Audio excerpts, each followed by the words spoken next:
allowed, nor is flash photography. We are joined now by Alabama State student athletes Amar Knox and CJ Hines. At this time, we will take questions for the student athletes. Please raise your hand, and we will bring you a microphone. And also, please identify which student athlete your question is referred to. Second row on the right, please. Teresa Walker from the Associated Press. Amar, have you all gotten any sleep at all? And how tough is it to come down from a moment like that and flip the switch knowing what's waiting? We got to the hotel a little late. It was about like 1:15 when we got there. But our coaches let us get a proper rest. We woke up. I got a lot of energy right now. I'm really excited. So, I got enough sleep. Second row on the right. Adam Cole with the Montgomery Advertiser. Amar, if you could just, I know you probably already talked about it, but could you just walk me through that last play of that game last night and just what you're seeing and what's going through your head in that moment? In that moment, I know we had to get the ball down to our most athletic player on the team to get us a three, but I've been in that situation plenty of times where I knew that everybody's hands will get on the ball and it's just somebody has to find the basketball and score. And fortunately, the ball was in my hand and I made the layup. Third row on the right. Cameron Drummond with the Lexington Herald-Leader. Amar, another question for you. I guess, what's the reaction kind of been like after that happened last night in terms of messages, like social media? Just can you put into perspective what the last kind of, 12, 16 hours have been like for you? It's been incredible. I have so many people come to support and telling me that they proud of me and everything, and it just feels amazing. And I want to have more games like that. Like it was an incredible moment. Third row right here on the left. For CJ, but either of you guys could answer. You guys played at Auburn last season. What do y'all remember about that game?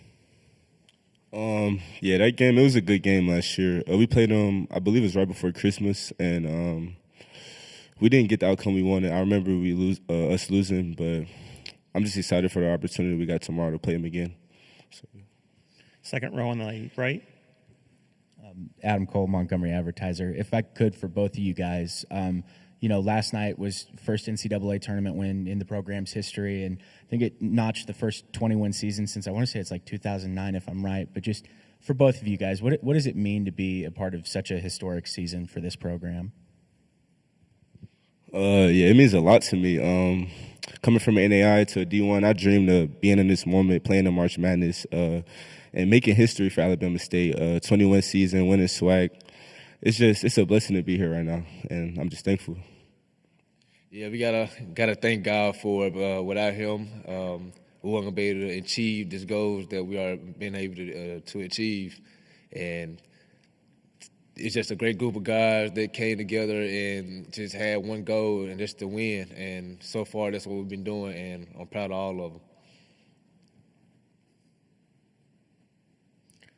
Third row on the left here. Peter Atticus from AL.com. I know neither of y'all are from the state, but is there anything, special or, kind of cool about playing an in-state opponent in the school that's, about 45 minutes away from campus? I would just say it feels like kind of like an in-state rival just because it's so close. Two Alabama teams facing off, so it means a lot to us just because from two teams from the state of Alabama. Yeah, what he said. Both teams from Alabama, and then for us to be going against the number one seed, it's going to be an incredible opportunity to play against them. Back row here on the right. Yeah, CJ, Ben Baby with ESPN. You have such a short turnaround. You have to face the number one seed. What's the prep like, knowing the task at hand, and how do y'all go about trying to prep for such a big opponent coming off, a first four game? The prep really doesn't change. We stick to what we do, like film, practice, treatment, whatever we do. So just because we're playing the number one team, we're really not changing anything. We're just going to go out there, compete, fight, and give it our all. Second row right here. Teresa Walker, Associated Press. How much does Coach Madlock kind of help set that tone? You know, that it doesn't matter that you guys are a SWAC program, this is SEC, seeds, et cetera. Just the ability of that fight and competitiveness, that mentality, I guess. How much does he infuse in that provides confidence when you're going against a number 1 overall seed? Yeah, Coach Matlock, he does a great job encouraging us, just pushing us to be great, be dogs, just be fearless on the court. And that helped the team. We fed off of that, and we were just able to win and be hungry. So, yeah. Yeah, Coach Matlock, he definitely installed that into us. Even when he was playing, he was a dog on the court as well, and it's kind of just like rubbed off on us. And we just come to fight every single day, no matter who we playing, and just try to do whatever it takes to win the game. Any other questions?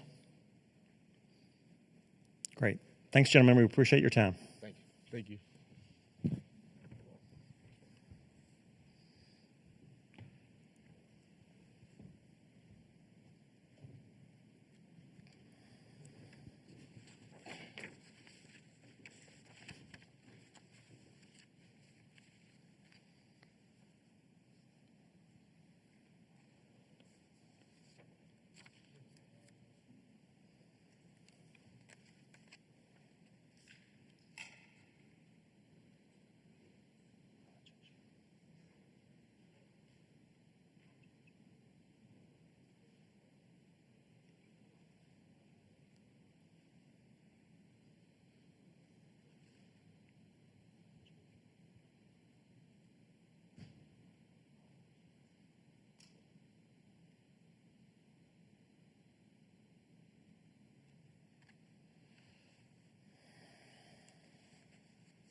Coach.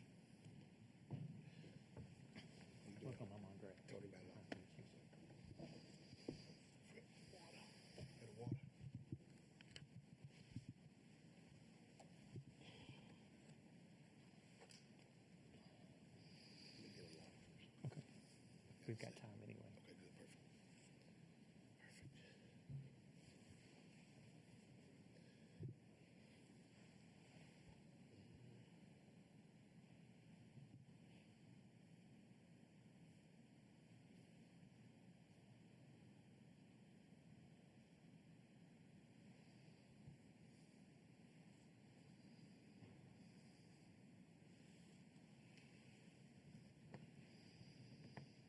What time do you all get to town? Maybe 11, 12-ish, somewhere around there. Not too bad. Because we haven't slept in, I can't remember last night we slept. I can't remember. But we had that last game Saturday night. We had our conference championship game was 9:30 Eastern Saturday night. So you just imagine from there it's been, how late it was. we've just been moving and shaking since. So. That's crazy.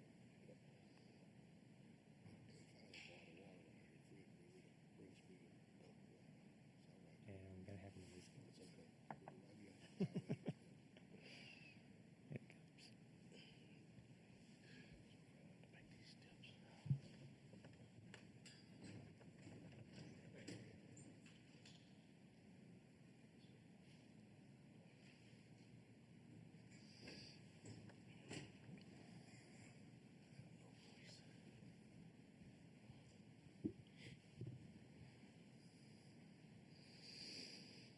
Okay, at this time, we want to welcome to Lexington, Alabama State head coach Tony Madlock. We appreciate your time, Coach, and ask you if you would please start us off with your opening comments as we approach tomorrow's game, and then we'll take some questions from the media. Okay, thank you guys for having me. First of all, just want to thank everybody, and it was a great night last night. It's March Madness. So we're excited to be here. We know we're playing a great team in Auburn, and excited about the opportunity. Questions, fourth row here on the left. Tony Phillip Marshall from Auburn Undercover. Good to see you again. Good to see you, Phil. Could you just talk some about your experience at Auburn, coaching at Auburn, and does that add a little extra to this game? No, it doesn't have any extra, but it's going to be a lot of fun. I had 4 great years at Auburn, great university, great city. My son, basically started his basketball there with the Auburn Raptors basketball program, the AAU program there. So we have a lot of friends still live in Auburn. I'm only 40 minutes down the road now in Montgomery. So no, it's going to be a lot of fun. Auburn is always going to be a special place for me. Third row on the right, please. Cameron Drummond with the Lexington Herald Leader. Tony, I know you talked about this a little bit, I think, last night and on the postgame interview, but just to help notch Alabama State's first ever NCAA tournament win and to do it with such a dramatic final play, I guess, has that sunk in yet? And just what has the last, 16 or so hours been in terms of people reaching out to you and just the general fanfare and excitement that comes with something like that? Oh, it's so exciting. Everything that is done for the city of Montgomery, for Alabama State University, for HBCUs around the country. It's just everything that you want and even more. And, it's been a whirlwind. Hadn't had much sleep. We don't expect to get any sleep, because it's an early game tomorrow.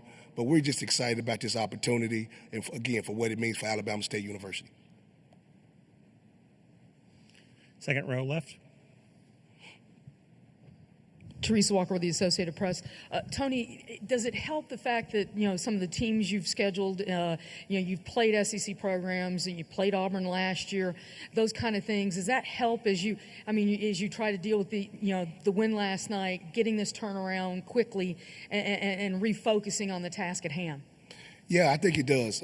Because we have to play those money games early in the year, and all the HBCUs have to do them, we're used to playing high major teams. We've done it. Again, we played Auburn last year at their place, but it's a totally different year. And then this is a different environment, anytime, because last night, it just seems like in Dayton Arena last night that the lights were a lot brighter. We've played all over the country this year. We've played at high major programs, and just last night it seemed like those lights are a little brighter in the NCAA tournament. So, but our guys, again, we're just gonna have fun with this. We get to the dance. Hadn't been to the dance at Alabama State since 2011. We win a game, first time in school history. So we're just gonna enjoy this moment. Nothing's gonna dampen this moment for us. We're just gonna have fun, enjoy it, and just fly around and have fun. Third row right here on the left. Peter Rauderkus from AL.com. You mentioned playing at Auburn last season.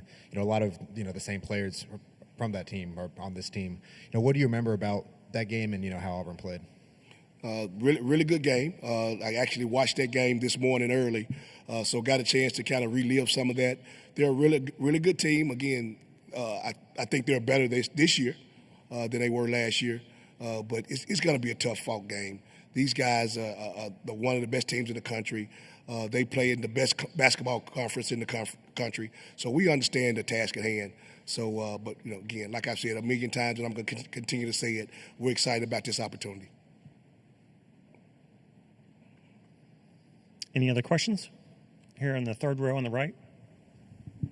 Cameron Drummond again from Lexington Herald Leader. Tony, I know you've mentioned a couple times how good of a team Auburn is. Obviously, they're the top overall seed for a reason. Yeah. But just how did you guys approach scouting this game? Obviously, you knew if you beat St. Francis, this would be the game you're put in. I guess, how did that work from a planning standpoint and things that jump off the page? I'm sure a lot of things do about Auburn and the task at hand. Yeah, everything jumps off the page. Again, I'm one of those coaches, I'd never look ahead. So now I have assistant coaches who have started working on Auburn, but I don't look ahead until the game is finished that we played. So last night we watched a little bit late.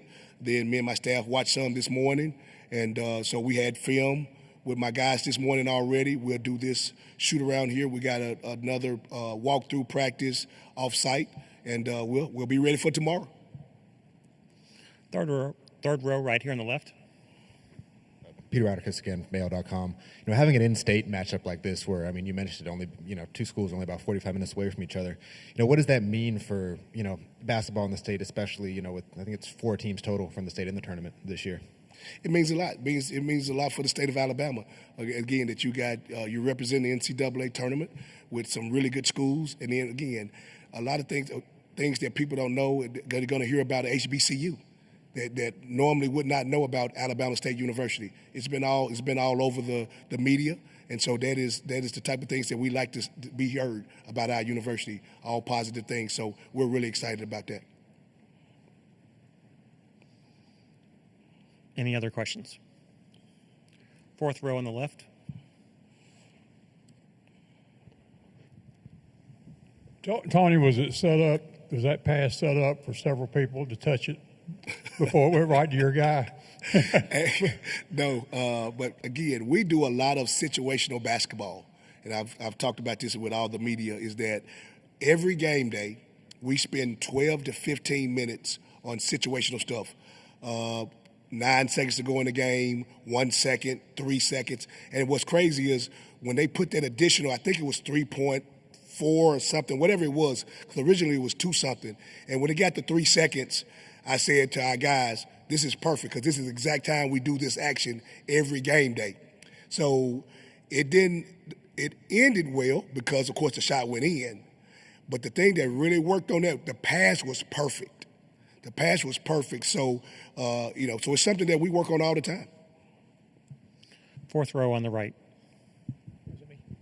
Hey, Tony, Ben Baby with ESPN. Question, there's been some conversation about whether conference winners should have to play in a first 4 game if that shouldn't be reserved for maybe a team who gets an at-large bid. What are your thoughts on potentially reworking that? I know that expansion might occur, but as the current system stands, about a conference winner having to play in a first 4 game and then turn around and play in a round of 64 game. No, I'm perfect with how it worked out. So yeah, anytime that you can continue to play and win a basketball game at this stage, I'm all for it. I'm all for it because again, what it did for Alabama State University last night, it can't. We were the first game. All eyes were on us. We were excited to be there, and so no, it fell in line. So no, I love it like it is. But again, I'm gonna be biased. Anything else? Great, Coach. We appreciate your time. Thanks so much. Thank you, guys. Phil, what's going on? Man, it's all good, man. Good to see you.